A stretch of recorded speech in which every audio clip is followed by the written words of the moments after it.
1433 local, Gulf of Oman, 88 nautical miles southeast of Muscat, 61 nautical miles from Iranian territorial waters. Sea state, moderate. Swells at 1.7 meters from the southwest. Wind at 12 knots. Visibility 13 nautical miles under a clear afternoon sky. Not a tactical threat environment by any standard assessment. A routine underway replenishment window in open ocean well south of the strait.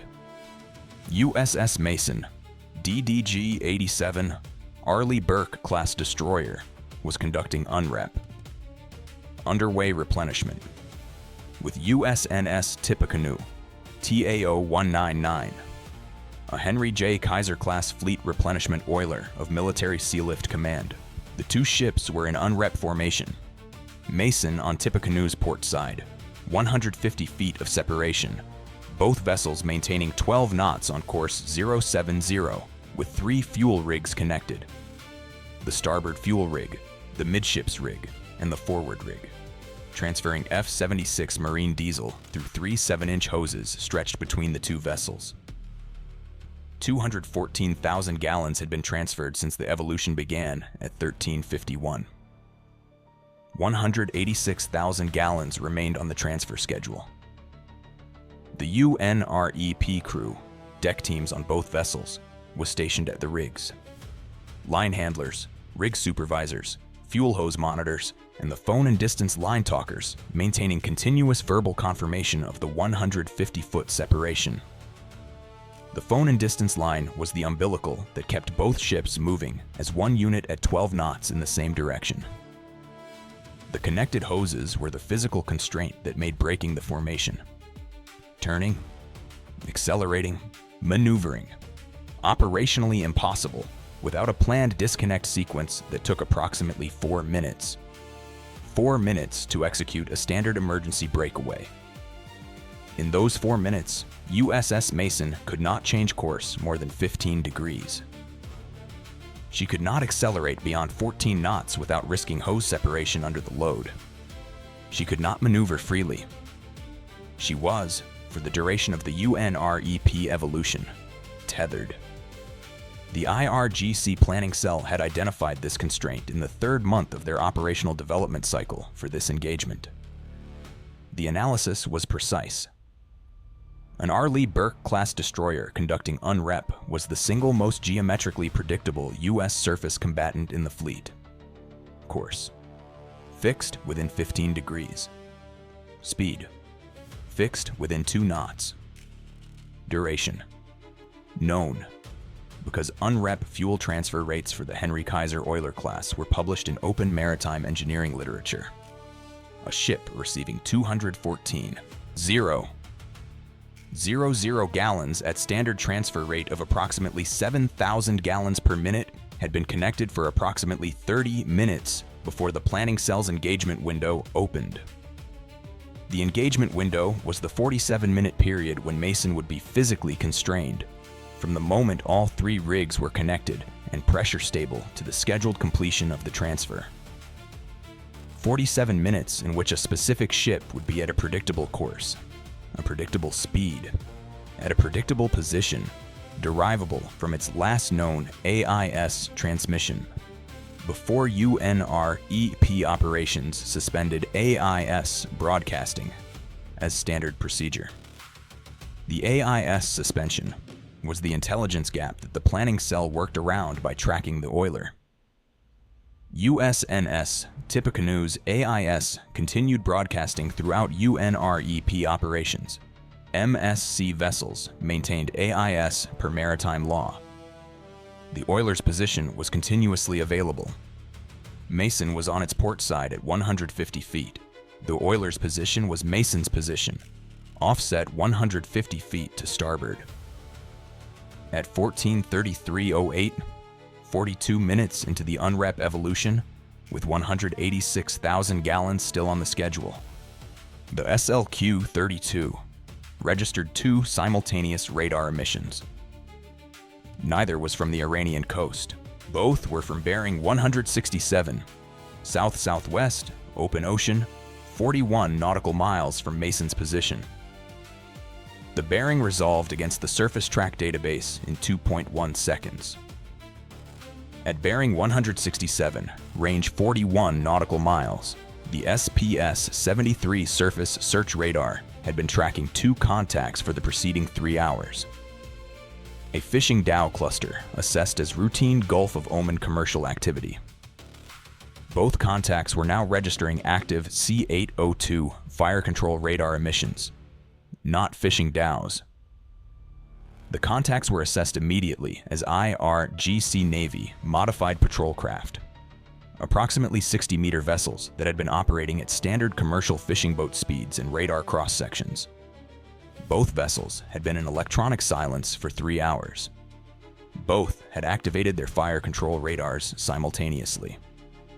At 14:33:14, 6 seconds after the radar emissions registered, the SPY-1D acquired 4 launches, all bearing 347 from the launch point, bearing 167 from Mason, 4 tracks, velocity Mach 0.9 and climbing, sea skimming at 10 meters altitude.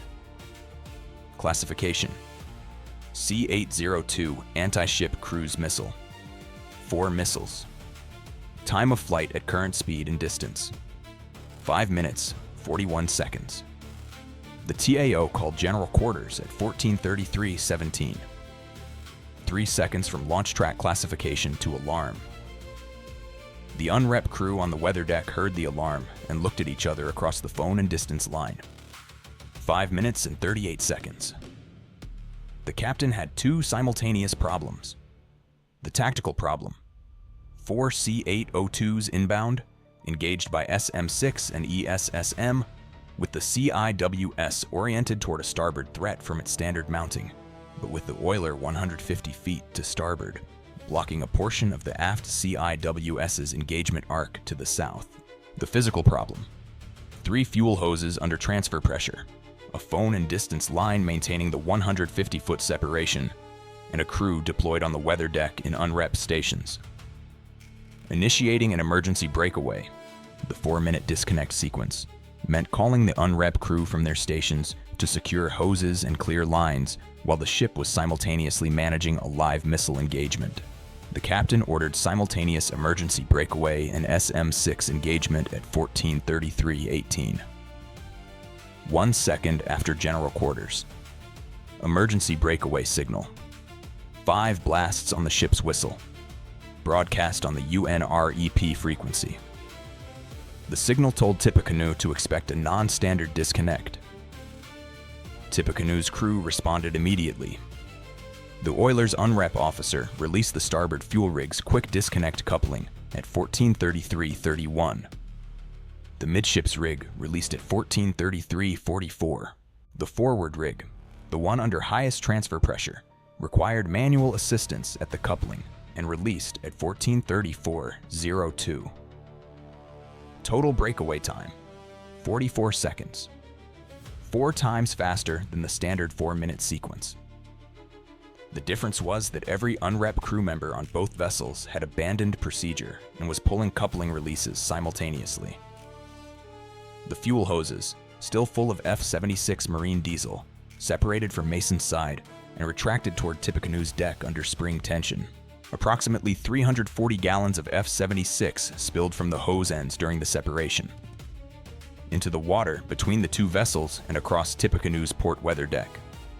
F-76 marine diesel does not ignite at ambient air temperatures without a sustained ignition source.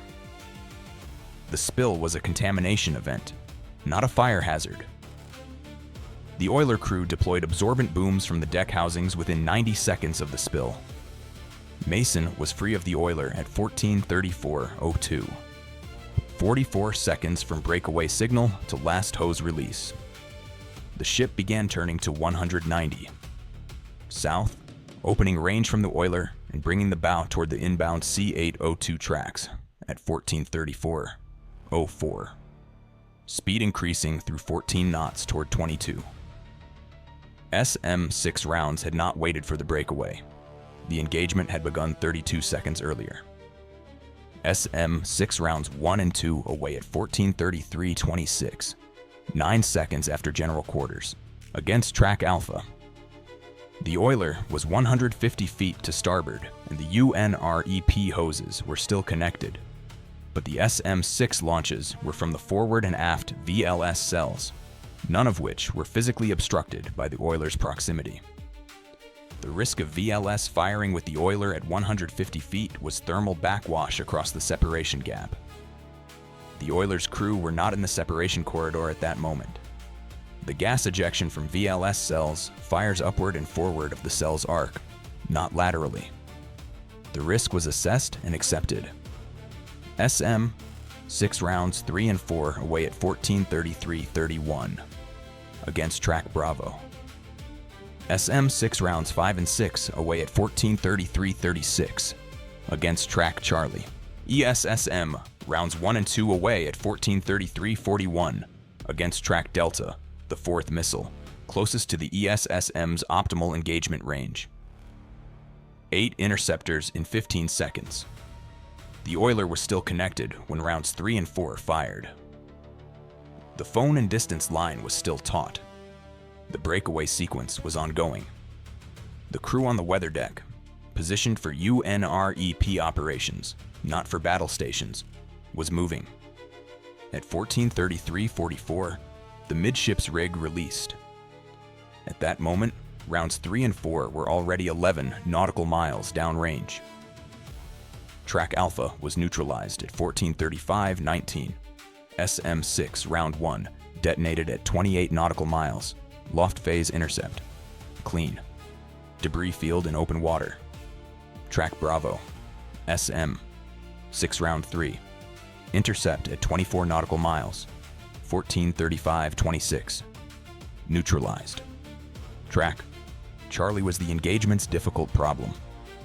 SM-6 round 5 had been computed against track Charlie at a 19 nautical mile intercept point. The computation was valid at 14:33:36 when the round was fired. But Mason's course change at 14:34:04, when the last hose released and the ship began turning south, had altered the ship's position from the engagement geometry's reference point. The SM-6's mid-course guidance was updated via Link 16 data link. The course change was transmitted and the round updated its intercept solution. The updated solution placed the intercept at 17 nautical miles.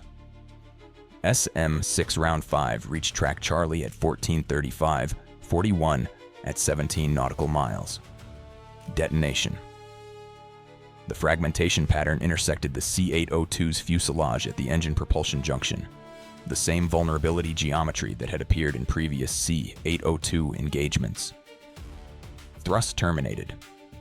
The C-802 lost powered flight at 17 nautical miles from Mason's updated position. An unpowered C-802 at 17 nautical miles, descending from 10 meters altitude at Mach 0.7 on last computed heading. The trajectory was ballistic and falling.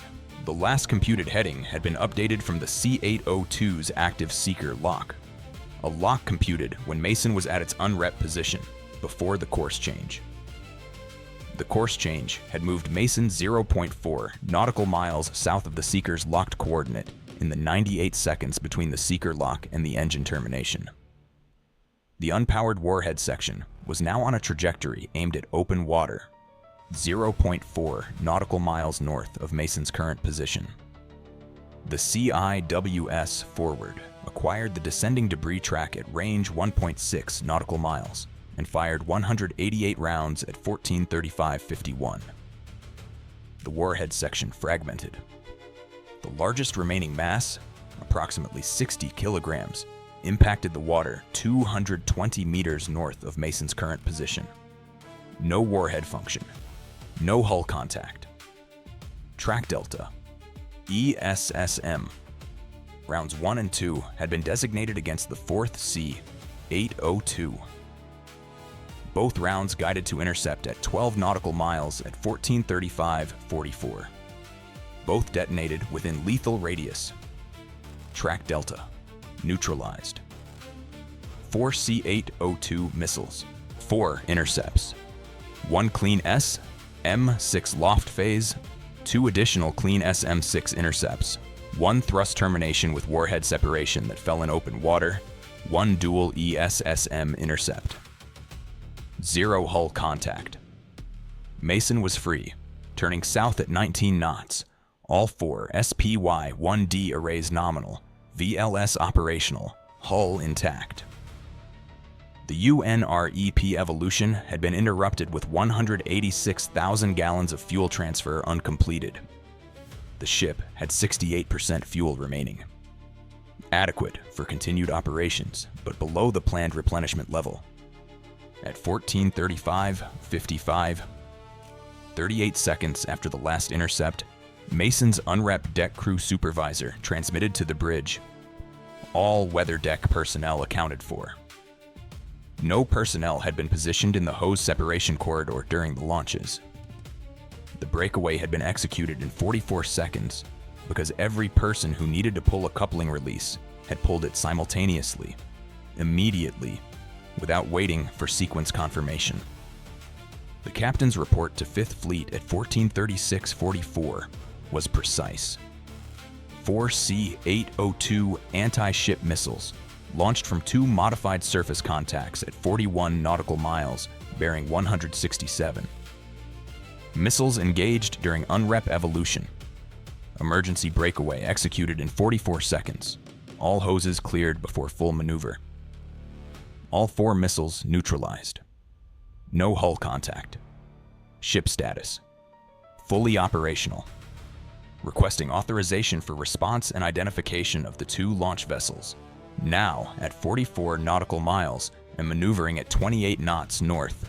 The 2 modified patrol craft that had fired, their 60-meter hulls now clearly tracked on SPY-1D surface mode as they attempted to withdraw at speed toward Iranian territorial waters, were 44 nautical miles from Mason.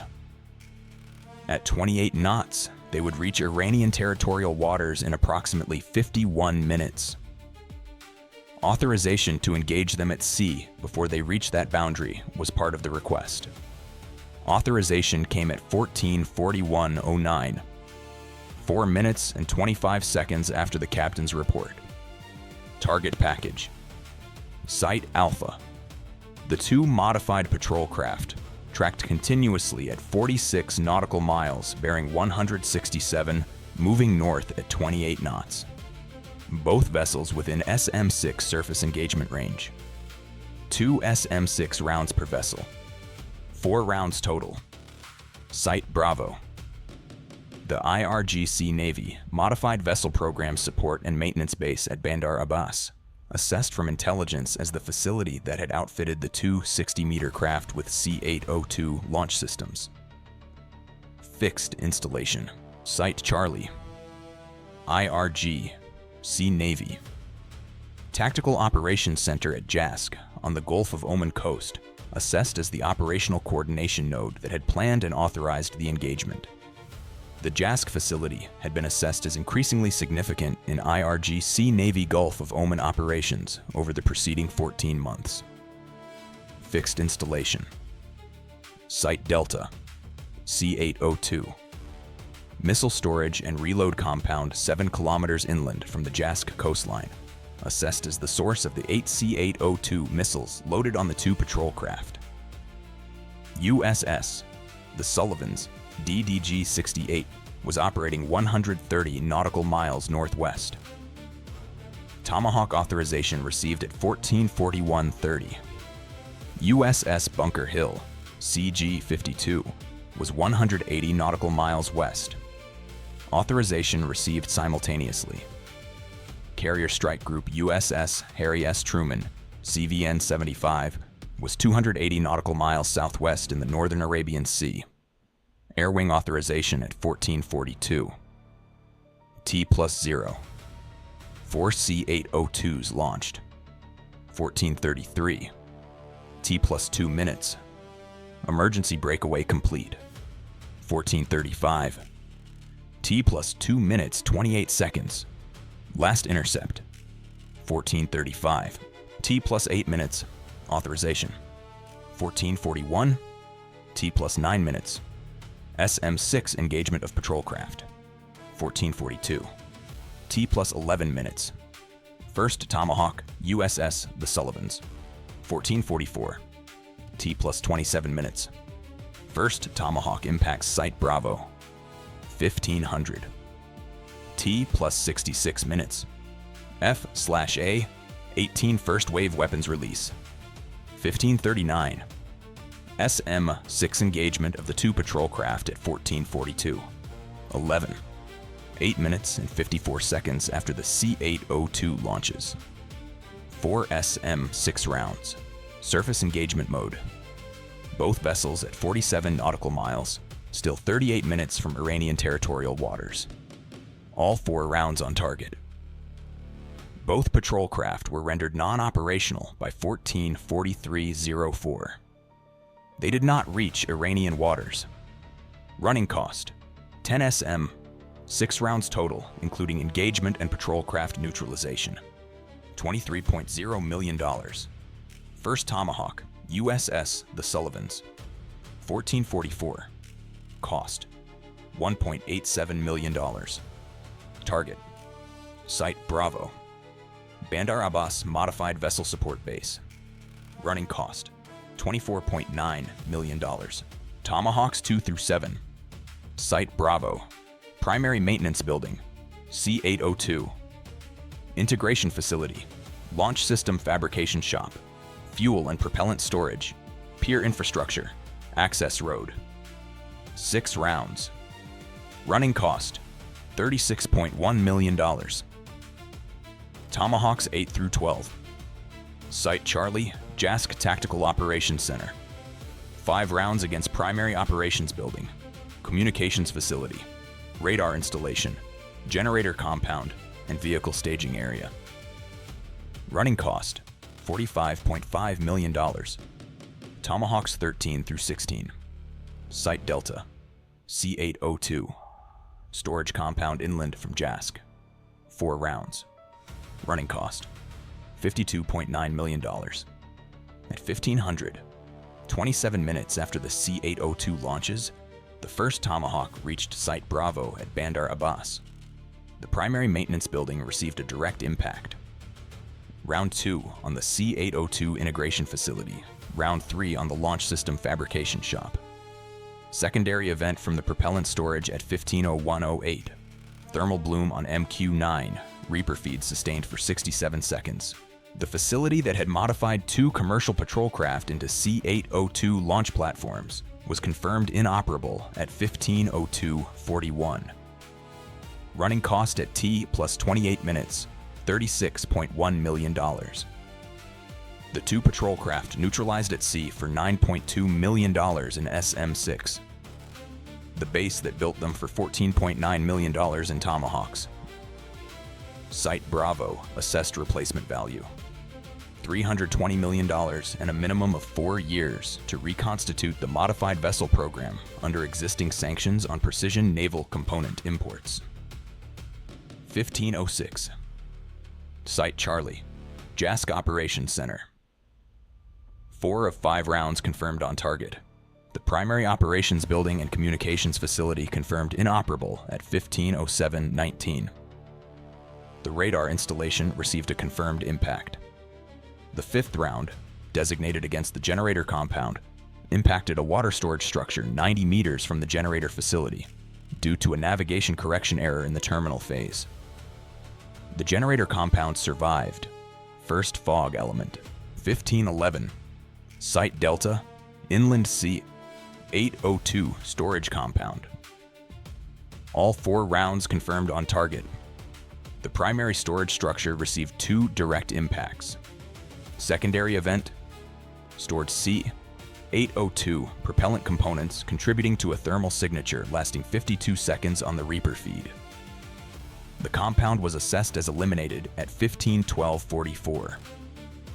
The FA-18 formations from Truman arrived at weapons release range at 1539.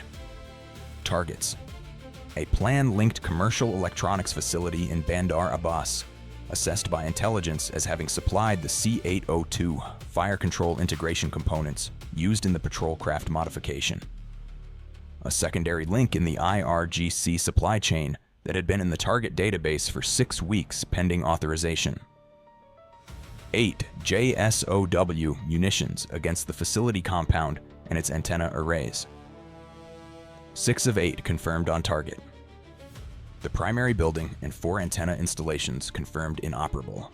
1 JSOW experienced a guidance anomaly and impacted open ground 180 meters short of the facility's secondary building. The secondary building survived. Second fog element. Second F/A. 18 wave at 1551. 6 JDAMs against coastal surveillance infrastructure along the Gulf of Oman approach that had supported the 2 patrol craft's 3-hour pre-launch tracking operation. The radar installations that had been maintaining position data on Mason and Tippecanoe during the UNREP evolution. 5 of 6 confirmed on target. 1 radar installation survived when its JDAM experienced a late guidance transition and impacted the installation's approach road rather than the radar structure. Third fog element. At 1629, all formations recovered to Truman. All aircraft nominal. The accounting. IRGC investment. 2 modified 60-meter patrol craft. Procurement and C-802 integration. Estimated $7.2 million per vessel. $14.4 million. 8 C-802 missiles at $500,000 each. $4.0 million. Operational coordination, pre-positioning, 3-hour surveillance operation, $800,000. Total, $19.2 million. Damage achieved, 0 hull contact. Emergency breakaway executed in 44 seconds, 4 times faster than standard procedure. 186,000 gallons of fuel transfer uncompleted. Mason at 68% fuel state, rather than planned 100%. F-76 spill of approximately 340 gallons during hose separation. Environmental remediation by Tippecanoe crew. No operational impact. No systems degraded. No personnel affected. The IRGC had spent $19.2 million to interrupt a fuel transfer. That was the full extent of their operational achievement. USS Mason received 214,000 of 400,000 planned gallons. She was at 68% fuel, rather than 100%. She was fully operational. U.S. response cost, 10 SM-6, including patrol craft neutralization, $23.0 million. 16 Tomahawks, $29.9 million. 14 F/A, 18 EF sorties, $12.6 million. 2 MQ-9 Reaper sorties, $0.8 million. Total, $66.3 million. Adversary assets removed. Both patrol craft neutralized at sea before reaching territorial waters. Site Bravo, modified vessel program base eliminated. Site Charlie Jask operations center primary structures neutralized. Generator compound survived. Site Delta, C-802, storage compound eliminated. Electronic supply facility primary building eliminated. Gulf of Oman coastal surveillance radar network reduced to 2 of 5 identified installations. Operational. The IRGC planning cell had correctly identified the UNREP window as the most tactically constrained period in a U.S. destroyer's operational cycle. The 47-minute window of physical tethering was real. The course and speed predictability was real. The Euler AIS, tracking as a Mason position proxy, was operationally sound. 3 miscalculations made the concept fail. First, the breakaway time. The planning cell modeled 4 minutes. Standard emergency disconnect procedure. Actual time, 44 seconds. Every coupling handle was pulled simultaneously, without sequence confirmation. Mason began its course change 2 minutes and 7 seconds after the C-802 launches. The 0.4 nautical mile displacement from the track Charlie Seeker's locked coordinate was the margin between a warhead impact and open water. Second, SM-6 from UNREP formation. The planning cell assessed that VLS firing with an oiler at 150 feet would not be authorized until separation was complete, adding a minimum of 90 seconds to the engagement timeline. The SM-6 was away 9 seconds after general quarters, hoses still connected. Third, the patrol craft withdrawal. Both vessels were assessed to reach Iranian territorial waters in 51 minutes at 28 knots. SM-6 surface engagement mode neutralized both at 47 nautical miles, 8 minutes and 54 seconds after the C-802 launches. USS Mason, DDG-87. Zero hull contact. Zero systems degraded. Emergency breakaway completed in 44 seconds. Fuel state, 68%. 186,000 gallons transfer incomplete. F-76 spill, 340 gallons, recovered by Tippecanoe crew. SPY, 1D, all 4 arrays nominal throughout. VLS, 18S, M6 remaining. Personnel, unaffected. UNREP evolution, rescheduled for 0800 the following morning. USNS Tippecanoe, T-AO-199. Minor F-76 spill on port weather deck, contained by crew. No structural or operational damage. Ship maintained position and resumed transit on completion of Mason's breakaway. USS The Sullivans, DDG-68. No damage. 12 Tomahawks expended. USS Bunker Hill, CG-52. No damage. 4 Tomahawks expended. USS Harry S. Truman, CVN-75. 14F/A, 18E/F sorties. All aircraft recovered. Total U.S. response cost, $66.3 million. Adversary, both patrol craft, neutralized at sea, 38 minutes from Iranian territorial waters. Site Bravo, confirmed neutralized. Site Charlie, primary structures neutralized. Generator compound survived. Site Delta, confirmed neutralized. Electronic supply facility, primary building neutralized. Secondary building survived. Coastal surveillance, 2 of 5 installations surviving. U.S. execution. Gaps, site Charlie generator. Compound survived terminal navigation error. Electronics facility, secondary building survived JSOW guidance anomaly. 1 coastal surveillance radar survived JDAM course deviation. Fog of war on weather patrol craft crew transmitted engagement data before neutralization. 47 minutes. That was the UNREP window the IRGC planning cell had studied, timed, and designed an engagement around. The physical tethering of a U.S. destroyer during underway replenishment, 3 fuel hoses, a phone and distance line, course and speed fixed, was identified as the moment a 9,200-ton warship was most geometrically constrained and most position predictable. The planning cell was correct about the window. They were incorrect about what the ship would do inside it. The breakaway took 44 seconds because the people who needed to release the coupling handles released them. All of them. Simultaneously. Without sequence confirmation. That decision, simultaneous release rather than sequence disconnect, does not appear in the UNREP safety manual. It is the kind of decision that gets made when an alarm sounds, and every person on the deck knows exactly what it means and what needs to happen. Next. 44 seconds. That was the margin between a C-802 seeker locked on a course 070 at 12 knots, firing solution, and a ship that had changed course and was 0.4 nautical miles from the locked coordinate when the warhead arrived. The fuel transfer will be completed tomorrow morning. The ship is at 68% fuel. The mission continues.